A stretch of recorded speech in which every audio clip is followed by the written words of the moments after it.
আসসালামু আলাইকুম। আপনারা সবাই কেমন আছেন? আলহামদুলিল্লাহ আমরা সবাই ভালো আছি। প্রতিদিনের মতো আজকে একটি নতুন ভিডিও শুরু করেছি। এখানে আমি বিরিয়ানিটা গরম করে নিচ্ছি। গতকালকে বিরিয়ানি রান্না করেছিলাম।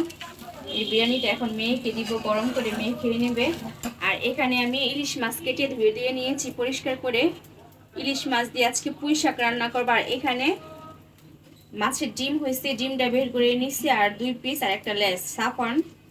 আর আমার মেয়েকে ভেজে দিব, ওদের জন্য শুকনা ভাজা রাখবো। আর পুঁই শাক দিয়ে ইলিশ মাছটা তেমন পছন্দ করে না। আর তরকারিতে রান্না করলে আমার বাচ্চাগুলো মাছ খেতে চায় না। ইলিশ মাছ ভেজে দিলে ওরা মাশাআল্লাহ ইলিশ মাছ ভাজা দিয়ে এক প্লেট ভাত খেয়ে ফেলতে পারে। এই যে মাছগুলো এখন আমি একটু হলুদ আর মরিচের গুঁড়া দিয়ে মাখিয়ে রাখবো।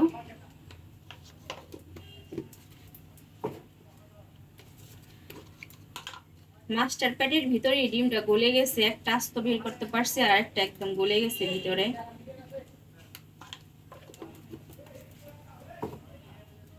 আমাদের জন্য পুঁই শাক দিয়ে মাছটা রান্না করবো, আর বাচ্চাদের জন্য এই মাছটা ভেজে দিব। আমি প্রথমে এটা মশলা দিয়ে মাখিয়ে রাখবো। সাফনকে স্কুল থেকে এনে গরম গরম শুধু ভেজে দিব, গরম ভাতটা খাবো। আর এখন আমি তরকারিগুলো রান্না করে ফেলবো। এখানে আমি অল্প একটু সয়াবিন তেল দিব।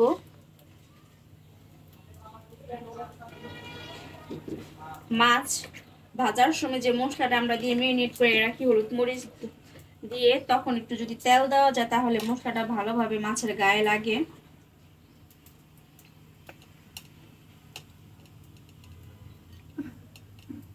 মাছটা সুন্দর করে মাখিয়ে নিলাম, এখন রেখে দিব। গরম গরম ভেজে দিব সাফওয়ান স্কুল থেকে আসলে। আর এখন এই যে বিরিয়ানিটা গরম করে মেয়েকে দিয়ে দিব খেতে। এখানে আমি দুপুরে রান্নাটা বসাই দিছি। এই যে এখানে পেঁয়াজটা ভেজে নিচ্ছি, আর এখানে পুঁই শাক আর আলু কেটে নিয়েছি। পুঁই শাক আলু দিয়ে ইলিশ মাছটা রান্না করব। পেঁয়াজটা কয়েক মিনিট ভেজে নিয়েছি, এখন পরিমাণ মতো পানি দিয়ে মশলাটা কষাই নিব। আমি মাছটা একটু আজকে কষিয়ে নিয়ে রান্না করব। শাকটা রান্না করতেছি তাই মাছটা কষাই নিব, কারণ শাকটা তো তাড়াতাড়ি সিদ্ধ হয়ে যায়। আর ইলিশ মাছটা কষা রান্না করলে শাকটা বেশি মজা লাগবে খেতে।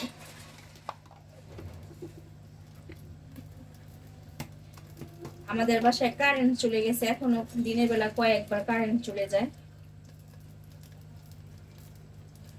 এখানে আমি হলুদের গুঁড়া দিয়ে দিলাম এক টেবিল চামচের কম।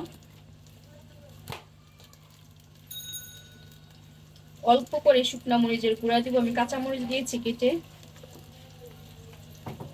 আর এখানে ধনে গুঁড়া দিয়ে দিব অল্প করে।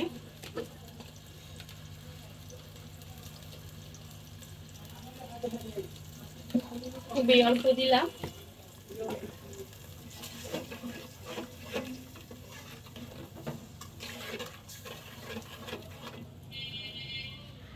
এখানে আমি এই যে মাছগুলা দিয়ে দিব। আমি এখানে অল্প করে মাছ নিয়েছি, কারণ এই মাছের মধ্যে যে মাছটা দিব তরকারির মধ্যে, বাচ্চারা এই মাছগুলা খাবে না, তাই আমার আর আমার সাহেবের জন্য মাছ দিয়েছি আমি এভাবে।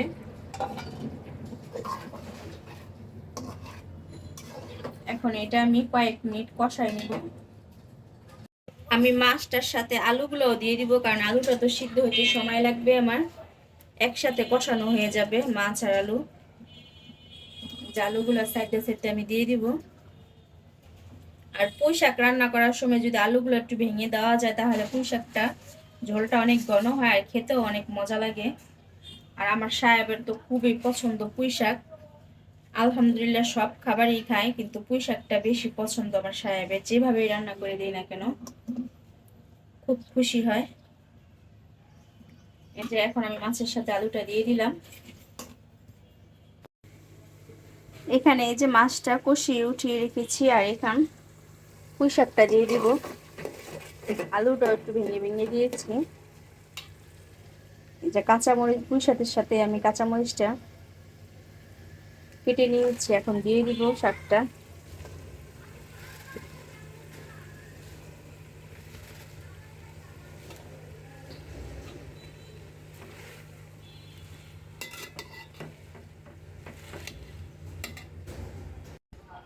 পুঁই শাকটা দিয়ে দিয়েছি সবটা। আর এখানে একটু লবণ দিয়েছি, আমি মাছ কষানোর সময় অল্প একটু লবণ দিয়েছিলাম, এখন শাক দিয়েছি, যেহেতু একটু লবণ লাগবে আমি অল্প করে লবণ দিয়েছি। আর আমাদের কারেন্টও চলে আসছে।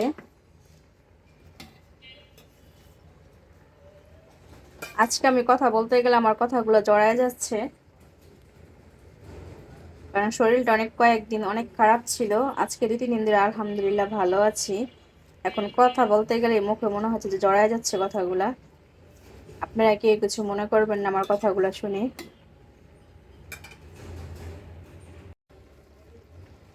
এক হাঁড়ি শাক দেখেন উনে কতটুক হয়ে গেছে। এই শাকটা আর অল্প হয়ে যাবে।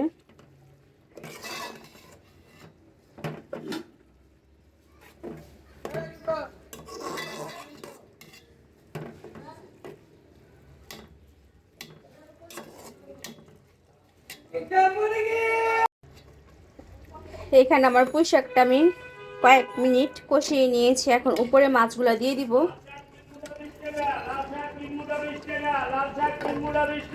এই যে দেখেন লাল শাক ডাকতেছে 3 মুঠা 20 টাকা। লাল শাকের দামটা একটু কমেছে।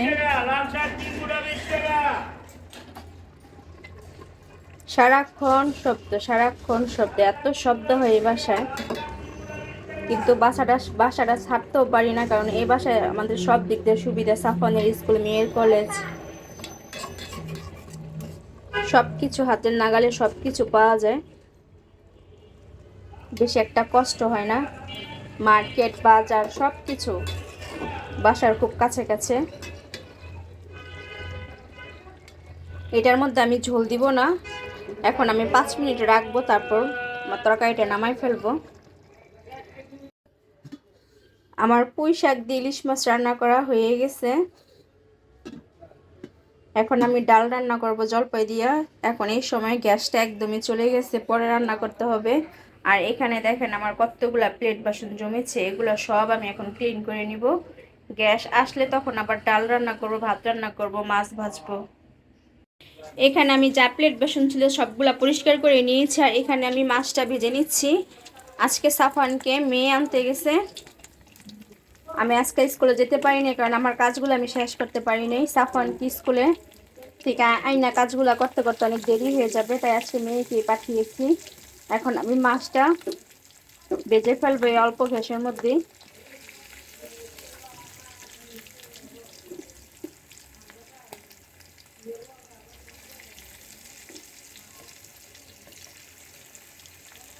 সাফওয়ান স্কুল থেকে চলে আসছে, সে ফ্রেশ ট্রেশ হয়ে নিয়েছে।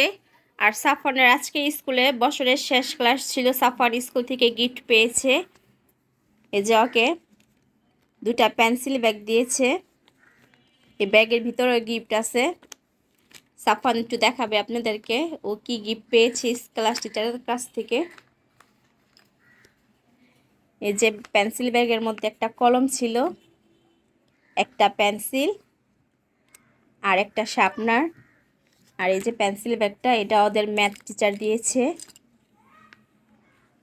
আর এখানে আরেকটা পেন্সিল ব্যাগ আছে, এই পেন্সিল ব্যাগটা দিয়েছে ওদের ইংলিশ টিচার।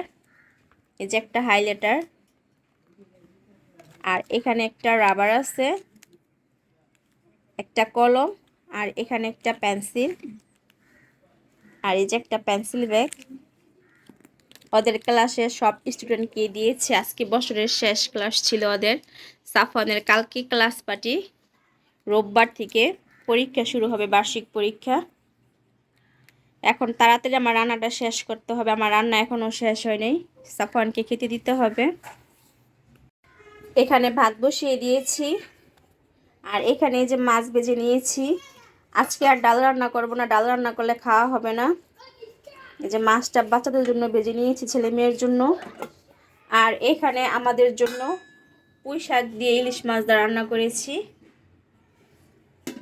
পাশাপাশি রান্নাঘর চুলা টুলা সব কিছু ক্লিন করে নিয়েছি। এখন সাফওয়ানকে খেতে দিয়ে দিব।